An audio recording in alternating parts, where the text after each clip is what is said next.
حضرت ابراہیم علیہ السلام نے جب اپنے بیٹے اسماعیل علیہ السلام اور حضرت ہاجرہ علیہ السلام کو مکہ میں چھوڑ کر حضرت ابراہیم علیہ السلام واپس چلے گئے۔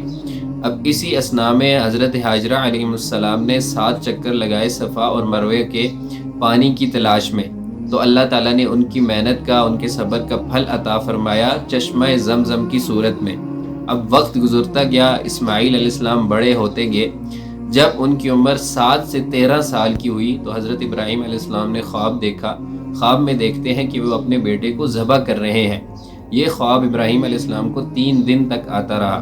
اب ابراہیم علیہ السلام واپس آئے، اپنے بیٹے اسماعیل علیہ السلام سے ملاقات کی اور کہا، اے میرے بیٹے، میں نے خواب میں دیکھا ہے کہ میں تجھے ذبح کر رہا ہوں۔ قرآن کہتا ہے کہ فَلَمَّا بَلَغَ مَعَهُ السَّعْيَ قَالَ يَا بُنَيَّ إِنِّي أَرَىٰ فِي الْمَنَامِ أَنِّي أَذْبَحُكَ فَانظُرْ مَاذَا تَرَىٰ۔ جب اسماعیل علیہ السلام سعیہ عمر کو پہنچے، اہل علم کہتے ہیں کہ سعیہ 7 سے 13 سال کی عمر کو پہنچے، تو ابراہیم علیہ السلام نے آ کے کہا کہ انی اریٰ فی المنام انی اذبحک فانظر ماذا تریٰ، اے میرے بیٹے میں دیکھ رہا ہوں کہ میں تجھے خواب میں ذبح کر رہا ہوں۔ تو اسماعیل علیہ السلام نے کیا خوبصورت جواب دیا، قال یا ابت افعل ما تؤمر، اے ابا جان آپ کر گزریے جس کا آپ کو حکم ملا ہے، ستجدنی انشاءاللہ من الصابرین، آپ مجھے عنقریب صبر کرنے والوں میں پائیں گے۔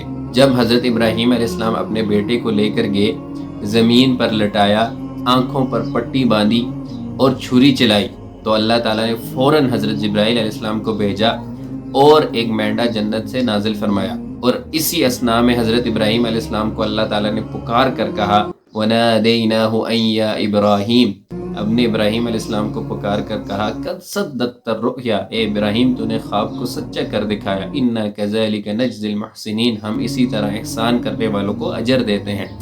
اور اللہ تعالیٰ آگے فرماتا ہے وَفَدَيْنَاهُ بِذِبْحٍ عَظِيمٍ، اور ہم نے اسماعیل کو ایک عظیم قربانی سے بدل دیا۔ یہ محض ایک خواب کا نتیجہ نہیں تھا، بلکہ بندے کی بندگی کا، باپ بیٹی کی اطاعت کا اور اللہ کی رضا کے لیے ہر چیز قربان کر دینے کا عملی نمونہ تھا۔ اسی لیے آج جو ہم قربانی کرتے ہیں عید الاضحیٰ کے موقع پر، وہ اسی سنت ابراہیمی کی یادگار ہے۔ یہ ہمیں سکھاتی ہے کہ اللہ کی راہ میں سب کچھ قربان کیا جا سکتا ہے، حتیٰ کہ اپنی سب سے قیمتی چیز بھی۔ اسی طرح اللہ تعالیٰ قرآن میں فرماتا ہے لَن يَنَالَ اللَّهَ لُحُومُهَا وَلَا دِمَاؤُهَا وَلَكِن يَنَالُهُ التَّقْوَىٰ، اللہ تعالیٰ کو تمہارا خون اور گوشت نہیں پوچھتا، بلکہ تمہارا تقویٰ دیکھنا چاہتا ہے کہ تمہارے اندر تقویٰ کتنا ہے۔ اللہ تعالیٰ سے دعا ہے کہ اللہ تعالیٰ ہمیں حضرت ابراہیم و اسماعیل علیہ السلام جیسا اخلاص عطا فرمائے، آمین۔ جزاکم